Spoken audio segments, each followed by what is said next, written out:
በሳልና ብልህ የተባሉ ሰዎች ከምንም በላይ የተካኑባቸው ሁለት ጥበቦች አሏቸው።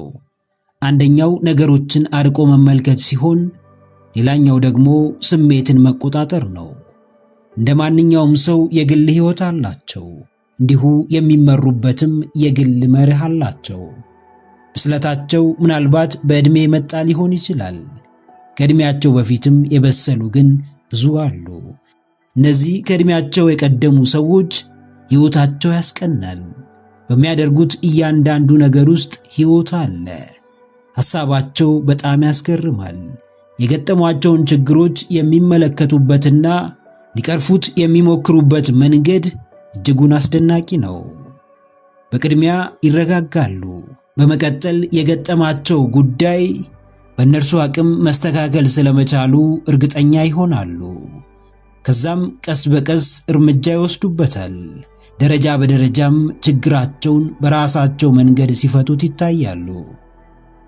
ብስለትና ብልህነት በገንዘብ አይገዛም። በአንድ ሌሊትም ተዋህዶን መገለጫችን አይሆንም። በየቀኑ ራሳችሁን በማሻሻል ስትጠመዱ፣ በየጊዜው ራሳችሁ ላይ ስትሰሩ፣ አዳዲስ ፈተናዎችን ስትጋፈጡ፣ ከሰዎች ውድቀትና ስኬት መማር ስትችሉ፣ ያኔ በሂደት ወደ ብስለት ከፍታ መውጣት ትጀምራላችሁ። አዎ፣ በሳል ሁኑ። ዛሬ ስለገጠማችሁ የሕይወት ማዕበል ብቻ እያሰባችሁ ሕይወታችሁን አትገድቡት። ሩቅ ተመልከቱ። የአሁን ገደቦቻችሁን ተሻገሩ። የሚወራባችሁን አሉታዊ ነገር እለፉት። ለእውቀት ቸኩሉ። ጥበብን አሳዱ። በሐሳብ ግዘፉ።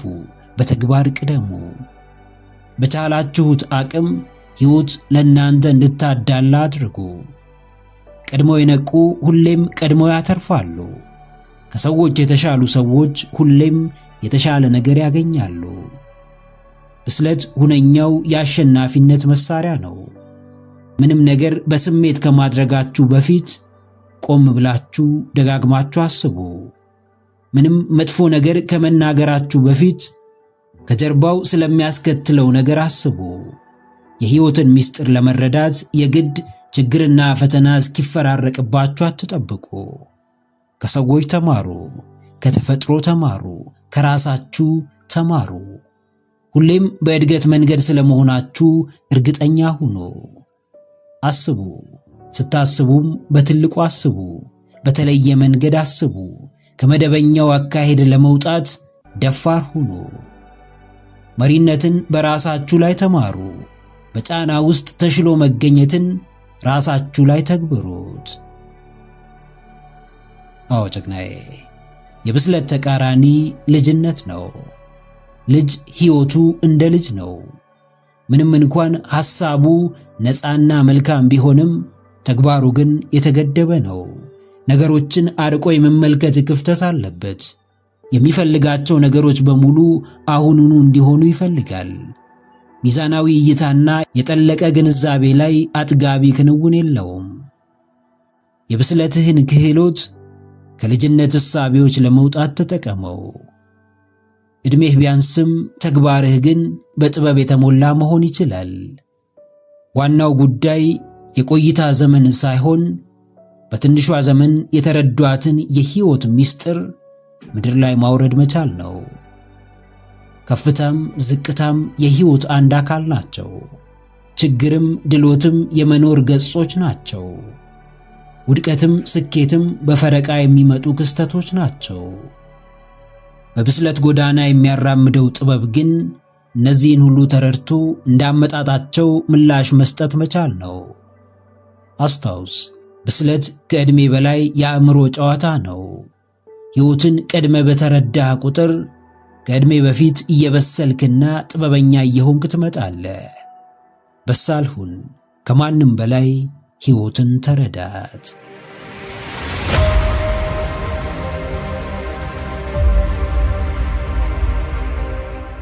ዓለም ለማንም ምህረት የላትም።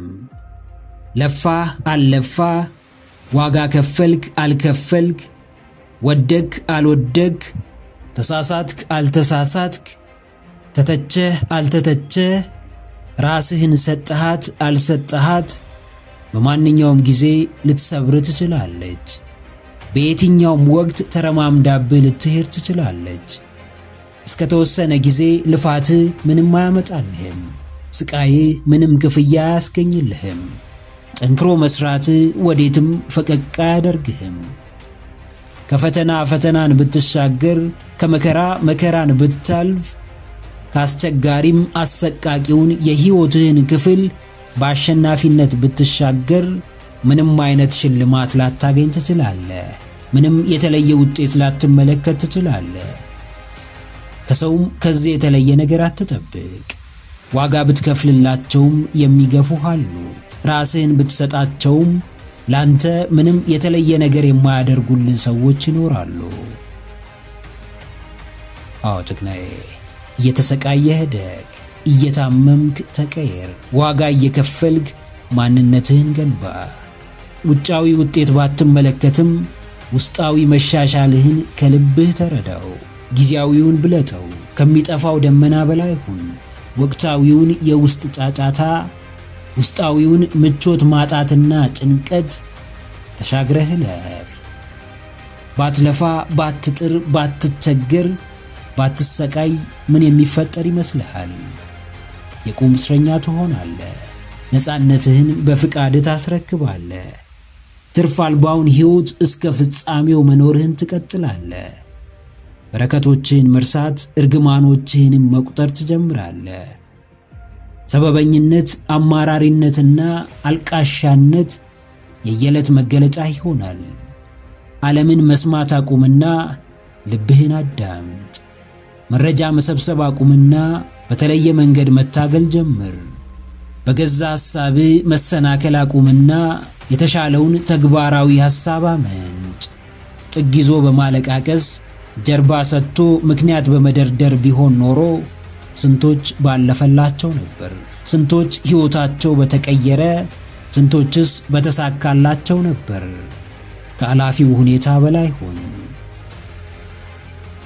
አዎ፣ ስኬትን መፈለግ በጀመርክ ሰዓት ራስ ላይ ጨክነ ለስቃይ እንደተዘጋጀህ ወቀው። ወደ ታላቅነት ጉዞ በጀመርክ ወቅት ለመፈተን፣ ለመውደቅ፣ ለመነሳት፣ ለመሳሳት፣ ለመታረም ተዘጋጅተህ እንደሆነ አስታውስ። ወደ ኋላ የመመለስ ምርጫ ሊኖርህ ይችላል። የማቆም መብት ይኖርሃል። ያነገብከውን ትልቅ ራዕይ፣ በልብ የያዝከውን ተስፋ አሽቀንጥረ መጣል ትችላለህ። ነገር ግን ከዛስ በኋላ ምን ይመጣል? ምቾት፣ ደስታ፣ መረጋጋት፣ ሰላም ማግኘት? በፍጹም አይደለም።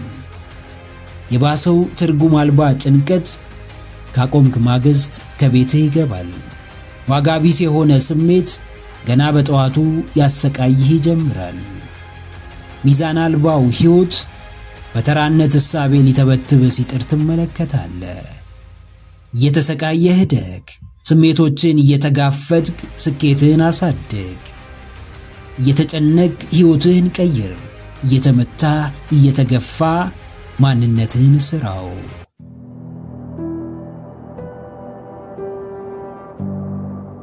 የሚታየህ አንድም ደጋግመ የምታስበው ሌላም በዙሪያ ያለው ወይም የምታዘወትረው ነው። አንባቢ ከሆንክ መጽሐፍትን ደጋግመ ታገኛለህ። ከአንባቢያን ትገናኛለህ። የሚያነቡ ወይም የሚጽፉ ሰዎች ደስ ያሰኙሃል። አብዝተ የምታዳምጠው ከመጽሐፍትና ከቁም ነገር የሚገናኝ ነገር ይሆናል። በዚህ ሰዓት ስለሌላ ተመሳሳይ ነገር ጥቅም ብትጠየቅ እንዴትም ከንባብ ልታስበልጠው አትችልም። እይታና ውሎ ሁሉ በንባብና በእውቀት ዙሪያ ከሆነ ልህቀትህም በዚያው ዘርፍ ይሆናል። ይህ ሲሆን ሁሌም አንባቢ ከምትሆን በቻልከው መጠን ያነበብከውንና ያወቅከውን ለማካፈል መጣር ይኖርብሃል። ይህን አስታውስ።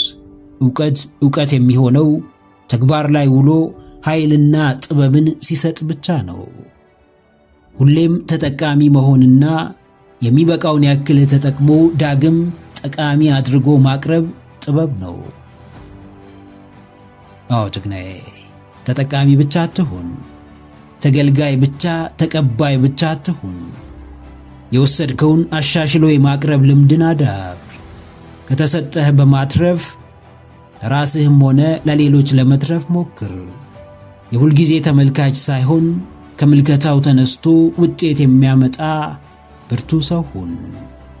በምትወደውና በምታዘወትረው ዘርፍ እሴትን መጨመር ብትችል፣ የራስህን አሻራ ማሳረፍ ብትችል፣ በጥቂቱ ወደፊት መራመድ ብትሞክር፣ ስኬታማ ከመሆንና ጥራት ያለው ውጤትን ከማምጣት አንጻር ትልቁን ድርሻ የመወጣት አቅሙ ይኖርሃል። ለዓመታት የተማርከው ለውጤት ልትበቃና ልትሰራበት ነው። ዛሬም አንድን ነገር መርጠህ አብዝተህ የምትከታተለው፣ ስለርሱ የምትሰማው፣ ስለርሱ የምታጠናው ምንም ነገር ላታገኝበትና ላታበረክትበት አይደለም። አዎ፣ ጊዜህን የወሰደብህ በስሜት ላይ የነገሰው በማየት ወይም በመስማት የምትደጋግመው ነገር ውጤት ላያመጣና ሕይወትህን ላይቀይር አይደለም። ቁም ነገር ሆኖ ደጋገምከው ማለት ካንተ ጋር የሚያገናኘው ነገር ይኖራል ማለት ነው። አብዝተህ የምታወራው ስለ እርሱ ከሆነ በእርሱ ዙሪያ ማድረግ የሚኖርብህ ነገር አለ ማለት ነው። የልብ ወለድ ድርሰቶች ላይ ክፍተቶች ጎልተው የሚታዩ ከሆነ ክፍተቶቹ የሚሞሉት በአንተ ብዕር ሊሆን እንደሚችል አስተውል። ሁሌም በምትከታተለው የአመራር ጉዳይ ላይ ሚዛናዊ ያልሆነ አሰራር ጎልቶ ከታየ ሚዛናዊ የማድረግ አቅሙም ሊኖርህ እንደሚችል ለመገንዘብ ሞክር። አውቆ በሚያወራውና ሳያውቅ በሚያወራው መሃል ያለው ልዩነት አዋቂው ለትግበራ ለመቸገሩ ነው። ጊዜህን፣ ንብረትህን፣ ስሜትህን ሰውተ የቆየህበት ነገር በአንድ መንገድ ያንተን ተሳትፎ ሊፈልግ እንደሚችል በማሰብ ከበዛው ክትትል ወጥተ በጥቂቱም ቢሆን የድርሻን ለመወጣትና ወደ ተግባር ለመግባት ሞክር። ከሰው ልጅ ባህሪያት መካከል እንደ ግርማ ሞገስ የሚያስከብር እንደ ተረጋጋ ስብዕናም የሚማርክ ነገር ምን አለ? አስቡት።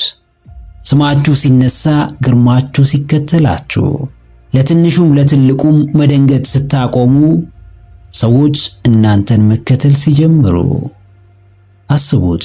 በምንም ሁኔታ ውስጥ የተረጋጋችሁና ለተፈጠረባችሁ ነገር ፈጣን ምላሽ የማትሰጡ እንዲሁም በቀላሉ የማትረበሹ ስትሆኑ ምን ያህል ተጽዕኖ መፍጠር እንደምትጀምሩ። መጣል የጀመረው ዝናብ እስኪያባራ ተረጋጉ። ንዴታችሁ እስኪበርድ ተረጋጉ። የለመናችሁት ነገር እስኪሆንላችሁ ተረጋግታችሁ ጠብቁ። ፈልጋችሁ ያጣችሁት ሰው ወደ ሕይወታችሁ እስኪመጣ፣ የሚያስፈልጋችሁ ሥራ ከፈጣሪ እስኪሰጣችሁ ተረጋጉ። የእናንተ ካልሆነ ስለቸኮላችሁ የምታገኙት ክብርም ሆነ ሽልማት አይኖርም። ካልተፈቀደላችሁ አለቀሳችሁም፣ ተነጫነጫችሁም፣ ተናደዳችሁም የእናንተ የሚሆን ነገር የለም። የአገራችን አባባል እንዲህ ይላል፣ የቸኮለች አፍሳ ለቀመች። ባትቸኩልና ብትረጋጋ የያዘችውን እህል ተገቢው ስፍራ ሳታደርስ አፍሳ ለመልቀም ባልበቃች ነበር። አዎ ጀግናዬ፣ አትዋከብ። የተረጋጋ ሰው ሁን። ራስህን አታስጨንቅ። ጊዜ የሚፈታቸውን ጉዳዮች ለጊዜ ስጥ። ስለቸኮልክ ብቻ የምትደርስበትና በፍጥነት ምክንያት ብቻ በእጅ የምታስገባው ነገር የለም። ሕይወት የራሷ የሕይወት መንገድ፣ የራሷ የቀን ገደብ አላት። አንተ ስላዘንክ ፈጥኖ የሚደረግልህ፣ አንተም ስለተደሰትክ በፍጥነት ከእጅ የሚወጣ ነገር አይኖርም። አንዳንድ ያለመረጋጋቶች የሚፈጠሩት የያዝነውን እንዳናጣ ወይም የሚመጣው እንዳያመልጠን ይሆናል። እውነታው ግን በመርበትበት ያለንን ማቆየት ወይም የሚመጣውን ማግኘት አለመቻላችን ነው። ንዴትና ብስጭታችን የሆነን መጥፎ ነገር እንዳልሆነ ቢያደርገው ጥሩ ነበር። ችኮላና ሩጫችን የዛሬ ዓመት መድረስ ያለብንን ስፍራ ዛሬ ቢያደርሰን መልካም ነበር። የማያባራው ፍላጎትና ምኞታችን ብቻ አሁኑኑ ያሰኘንን ነገር በእጃችን ቢያስገባ ጥሩ ነበር። ነገር ግን የተፈጥሮ አሰራር ከዚህ የተለየ ነው። የምትመኘውን ትልቅ ነገር ለማግኘት መታገስ አለብህ። መድረስ የምትፈልገው ስፍራ ለመድረስ ተረጋግተህ ሁሌም ጉዞ ላይ መሆን ይኖርብሃል። የስሜት ብልሃትህን ለማሻሻል በአስተሳሰብና በማንነት ልቆ ለመገኘት ለምላሾች መዘግየት ራስን መግዛትና የተጠኑ እርምጃዎችን ማድረግ ይኖርብሃል። አዎ፣ በሕይወት ሽንፈትም አሸናፊነትም አለ። በሕይወት ደስታም ሐዘንም አለ። ማግኘትም ማጣትም አለ። ማትረፍም መክሰርም አለ። ፍቅርም ጥላቻም አለ። ትልቁ ቁም ነገር በእነዚህ ሁሉ ተቃራኒ ሁነቶች ውስጥ አቋምን አክብሮ ስሜትን ገዝቶ ራስን ገስጾና ተረጋግቶ ነገሮችን ማሳለፍ መቻል ነው። ጊዜ እንደ ወራጅ ወንዝ ነው። ወራጁ ውሃ በወንዙ ውስጥ ያለውን ቆሻሻ ቀስ በቀስ እያጣራ እንደመምጣቱ ጊዜም እንዲሁ በሕይወት ያለውን አላስፈላጊ ነገር በሂደት እያስወገደ ይመጣል።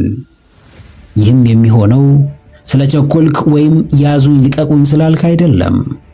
ለጥያቄዎች በሙሉ ፈጣሪ በጊዜው ምላሽ እንዲሰጥ ስትፈቅድ የሚሆንና የሚገባህ ነገር በሰዓቱ ይደረግልሃል። መቆጣጠር የምትችለውን የሕይወትህን ክፍል ተቆጣጠር። ማስተካከል የምትችለውን ጉዳይ አስተካክል። ከአቅም በላይ የሆነን ጉዳይ በመታገል ጊዜህን አታጥፋ። ተረጋጋ። ፈጣሪ የሚሰጥህን ምላሽ በትዕግስት ጠብቅ። የፈጣሪን ትክክለኛ ሰዓት ተጠባበቅ። ከሆነብህ በላይ ለሆነልህ ጉዳይ የምትሰጠው ምላሽ ያንተን ጥበብና ብስለት እንደሚያሳይ ወቅ። ሳይገባ ለውሳኔ አትቸኩል። ሳትረዳ ለፍርድ አትፍጠን። ጉዳዩን ሳታጣራ እርምጃ አትውሰድ። ሕይወት የውሳኔዎች ነጸብራቅ ከመሆኑ አንፃር በተቻለ መጠን ከየትኛውም ውሳኔና እርምጃ በፊት እርግጠኝነትን አስቀድም። ይብዛም ይነስም በትንሹ እርግጠኛ የሆንክበት ነገር ዝግጁነትህን ይጨምራል። አቅጣጫህን ያስተካክላል። መንገድ ይጠቁምሃል። የፍቅር ሕይወትህን በመለያየት ለመቋጨት ከመጣደፍህ በፊት ማወቅ የሚገባህን መርምረህ ወቀው። ብሎም ከመለያየት በኋላ ለሚመጣው የተለየ የሕይወት ዘይቤ ዝግጁ መሆንህን እርግጠኛ ሁን። ስራህን ከማቆም በፊት ስለምትጀምረው አዲስ ስራ በቂ መረጃ ይኖርህ። ከቤት ሳትወጣ የት እንደምትሄድ ማወቅ እንዳለብህ ሁሉ አንድን ነገር ስታቆም በቀጣይ ምን እንደምትጀምር ወቅ። አዎ ጀግናዬ፣ እርግጠኝነት ይቅደም። ቢሳካም ባይሳካም አየር ላይ መቅረት እንደሌለብህ ታውቃለህ። ያሰብከው ቢሆንም ባይሆንም መጨነቅና መጎዳት እንደሌለብህ እርግጥ ነው። ምንም ነገር ከማድረግ በፊት በልበ ሙሉነት በእርግጠኝነትና በእምነት ማድረግ ከብዙ አደጋ ይታደግሃል። በእርምጃው እርግጠኛ የሆነ የጉዞውን አቅጣጫ የሚያውቅ እንቅስቃሴውን የተረዳ ሰው ኃላፊነት ከመውሰድ ወደ ኋላ አይልም። ወዴትም ልትሄድ ትችላለህ። ምንም ልታደርግ ትችላለህ። እንዴትም ልታደርገው ትችላለህ። ነገር ግን አንድ ነገር ስታደርግ አንዱን መተው፣ አንዱን ስትጨብጥም አንዱን መልቀቅ የማይቀር ነው። ለማያዋጣ ግንኙነት ተብሎ የተረጋጋውንና ሰላማዊውን ግንኙነት ማፍረስ ከማስተዋልና በጉዳዩ ላይ እርግጠኛ ካለመሆን የሚመጣ ነው። አዎ፣ ቅድሚያ ማግኘት ያለበት ነገር ቅድሚያ ሊሰጠው ይገባል። እርሱም የጠለቀ ዕውቀት ነው። እርሱም የመጪው ክስተት ግልጽነት ነው። እርሱም እርግጠኝነት ነው። የትኛውም ውሳኔ በደመ ነፍስ ሳይሆን በሰከነ መንፈስ፣ በስሜታዊነት ሳይሆን በተረጋጋ አእምሮና በማስተዋል የሚወሰን ነው። አደጋ እንዳለው ብታውቅም የአደጋውን ምንነት ልትረዳው ይገባል። ከውሳኔ በኋላ የሚገጥምህን ክስተት መገመት ባይከብድህም በእርሱ ዙሪያ የምትሰጠው ምላሽ ላይ በሰፊው መዘጋጀት ይኖርብሃል። ስለምታገኘው ነገር እርግጠኛ ሳትሆን ያለህን አትጣል። የሚመጣው ነገር እንደሚጠቅምህ እርግጠኛ ሳትሆን እጅ ላይ ያለውን አሳልፈህ አትስጥ። ለመቅደም ሲጣደፉ መቀደምም እንዳለ አስታውስ። ዓለምን ስናስስ ዘመናት አለፉን። ስጋችንን ለማስደሰት ስንኳትን የዕድሜያችን እኩሌታ ተጋመሰ።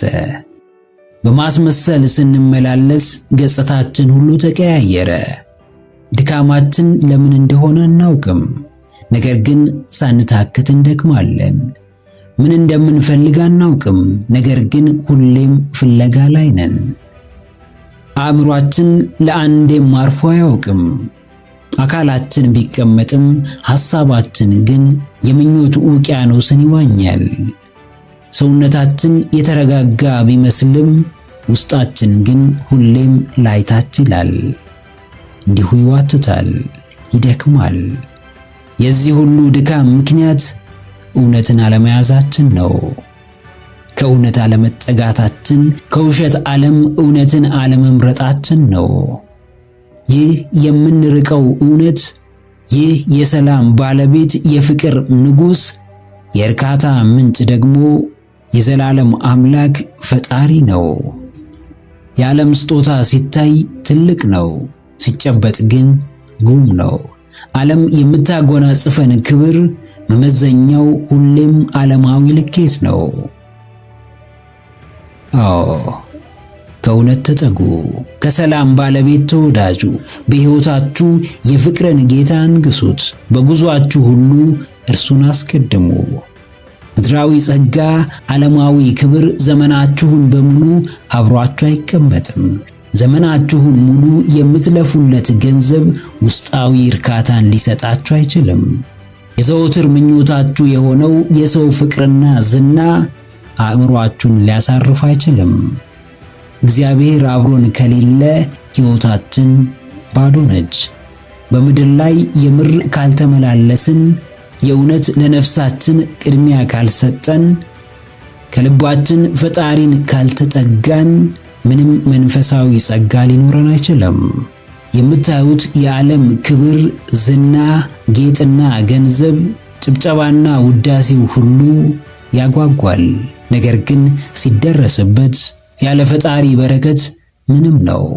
ከምንም በላይ መጥፊያና ማማረሪያ ሊሆን ይችላል። ዕውቀትና እውነትን ለያዙ፣ በፈጣሪያቸው ለታመኑ፣ የምር ጸጋቸውን አምነው ለተቀበሉት በረከታቸው ነው። ጀግናዬ፣ አስሰ የማትጨርሰው ዓለም ውስጥ መዋተት አቁም። ድካምህ ሁሉ ረብ ያለው ፍሬ የሚያስገኝልህ አድርግ።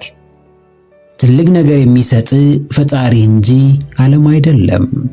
ሰላም ያለው ዕድሜ ልክህን የምትደክምለት ንብረትና ዝና ውስጥ ሳይሆን የዘላለም አባትህ ከሆነው ከፈጣሪ ዘንድ ነው። የምታየው ዓለማዊ ነገር ሁሉ አምሮትህን አያወጣውም። እንቅልፍ ያጣህለት የትኛውም መዳረሻ አያሳርፍህም። ማን አብሮ ሲሆን የያዝከው ሁሉ እንደሚባረክ ታውቃለህ። ማንን ብታስቀድም አሸናፊ እንደምትሆን የተሰወረብህ አይደለም። ወዴትም ሩጥ። አሸናፊነትን ከፈለግ አምላክህ እንደቀደመልህ እርግጠኛ ሁን። በየትኛውም ዘርፍ ተሰማራ። ስራህን እግዚአብሔር እንደሚወደው አረጋግጥ። ምንም ምረጥ። ምርጫ ውስጥ እውነት ስለመኖሩ ደጋግማ አስብ። ከእውነት ተጠጋ፣ ዓለምንም አሸንፍ። በአዲስ መንገድ ለመጓዝ ዝግጁ አይደለህም? ከለመድከው ምህዳር ለመውጣት ድፍረት አጥተሃል? መጥፎ ልማድ ላይ እርምጃ ለመውሰድ ተቸግረሃል? ካለህበት ስፍራ ወደፊት መራመድ ያስጨንቅሃል። ደጋግመህ ለውጥን ታስባለህ፣ ነገር ግን ልታደርገው አልቻልክም። ሕይወት ከምኞት የዘለለ ተጨባጭ ነገር አጥቷል። ምላሽ አዎ ከሆነ ላፍታ ቆም በል። ሐሳብህን ግታው፣ መመኘት አቁም። አሁንህን ብቻ አስብ። አሁን ምን ማድረግ ትችላለህ?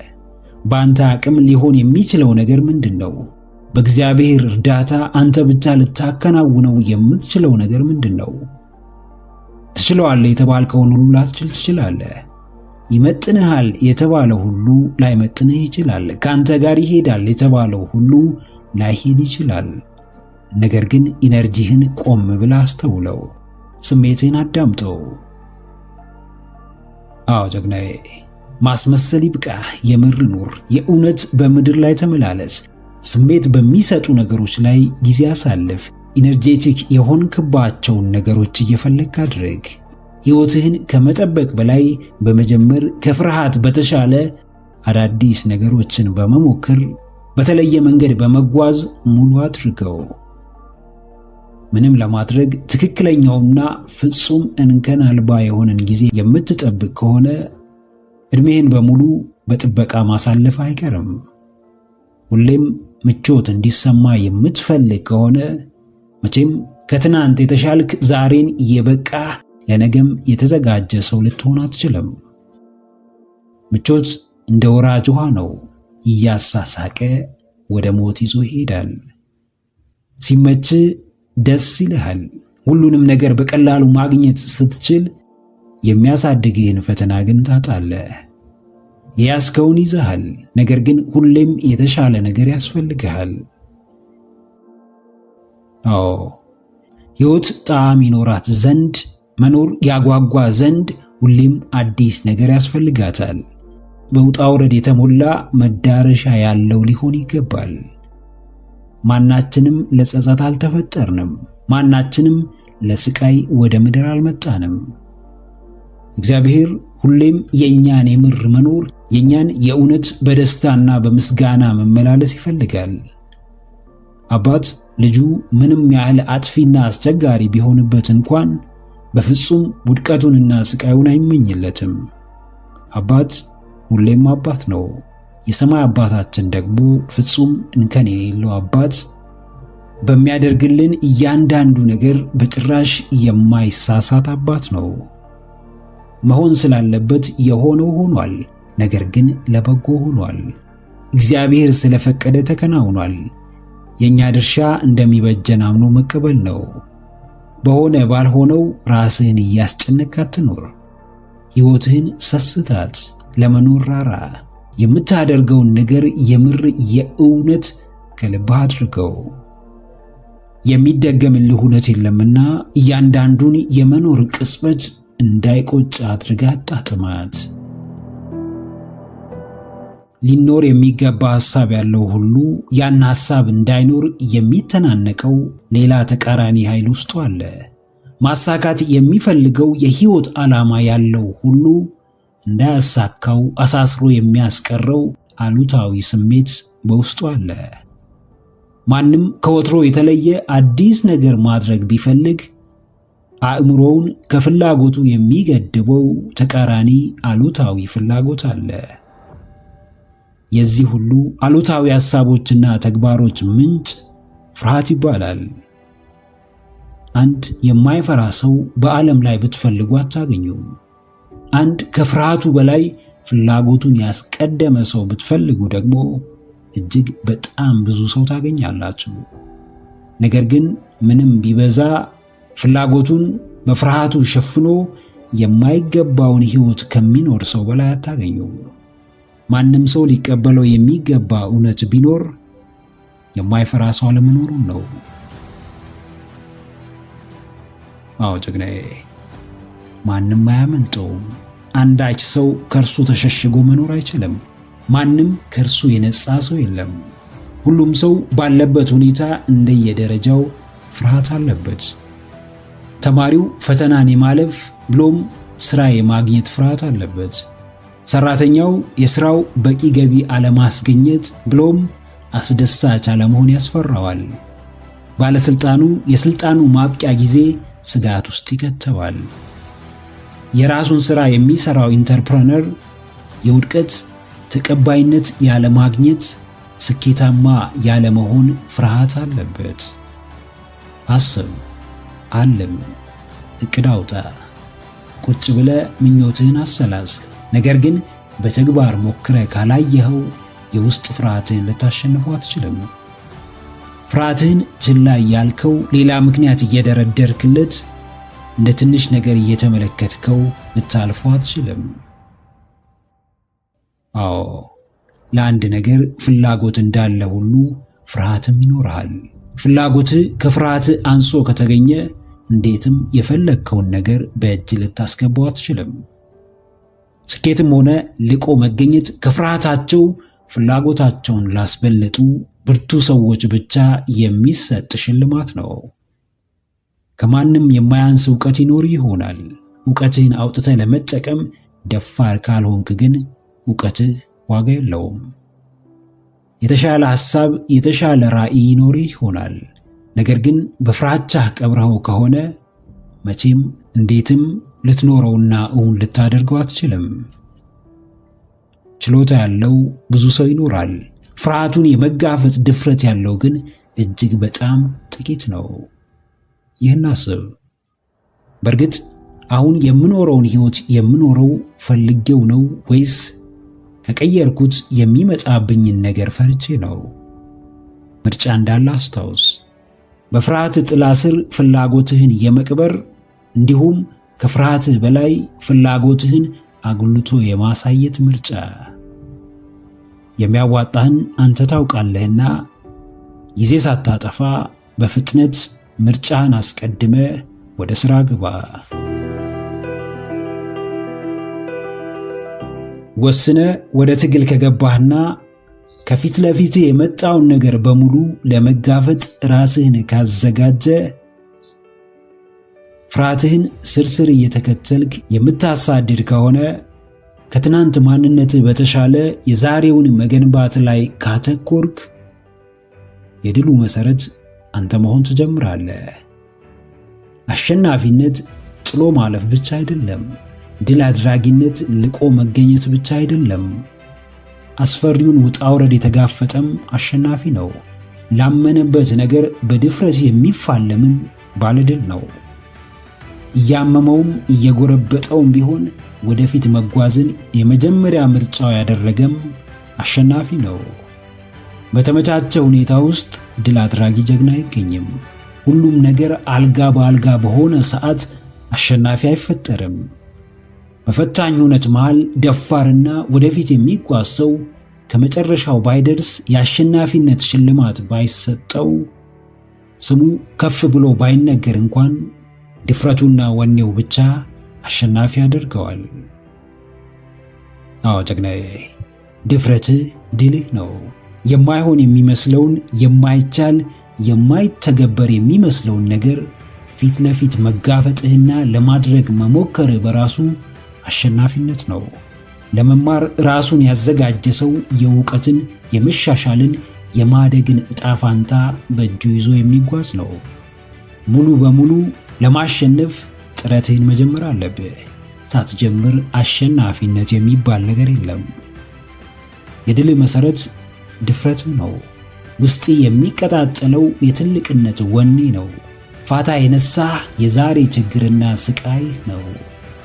ዛሬ ካለህበት አጣብቂኝ ሁኔታ በተሻለ ሊያነቃቃህና ወደ ተሻለው እርምጃ ሊወስድ የሚችል ነገር የለም።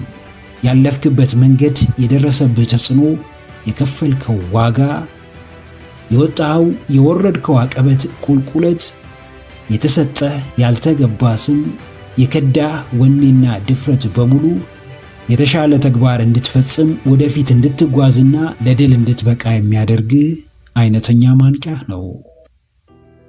አዎ፣ በእጅ ላይ ካለው ተነስተ ትልቁን ከፍታ መቆናጠጥ ትችላለህ። ባለህ ነገር ጀምረ የሌለህን ነገር ማግኘት ትችላለህ። ችሎታ በድፍረትና በወኔ ሲታገዝ ኖረኸው የማታውቀውን ሕይወት መኖር ትጀምራለህ። ጅማሬህን እንደ ድል ቁጠረው። ተነሳሽነትን እንደ አሸናፊነት ተመልከተው። የማያባራውን ውስጣዊ ወኔ እንደ ትልቅ ጀብዱ ሰደው። ትናንሾቹን እርምጃዎችን ማክበር ስትጀምር ዋነኛው ድል ወደ አንተ እየቀረበ ይመጣል። ለራስህ ብለህ ለከፈልከው ዋጋ ዕውቅና መስጠት ስትጀምር መጪው ጊዜ ብሩህና የከፍታ ዘመን ይሆናል። ድሎችህ በእያንዳንዱ እርምጃዎች ውስጥ ናቸው። አሸናፊነትህ ለማሸነፍ ወስነ ወደ ተግባር ከገባህበት ሰዓት ይጀምራል። ለእያንዳንዱ ውሳኔዎችህ ዕውቅና ስጥ። ጅማሬህን እንደ ድል፣ ወኔና ብርታትህንም እንደ አሸናፊነት ቁጠረው። ምክረ አእምሮ ለተሻለ ነገ። ቪዲዮን ከወደዳችሁት ላይክ ማድረግ እንዳይረሳ፣ እንዲሁም ሐሳብ አስተያየት ካላችሁ ኮሜንት ላይ ጻፉልን። ለቻናሉ አዲስ የሆናችሁ ተመልካቾች ቻናላችንን ሰብስክራይብ በማድረግና የደውል ምልክቱን በመጫን ቤተሰብ ይሁኑ። ስለሚከታተሉን እናመሰግናለን። በቀጣይ ቪዲዮ እስክንገናኝ ሰላም ሁኑ።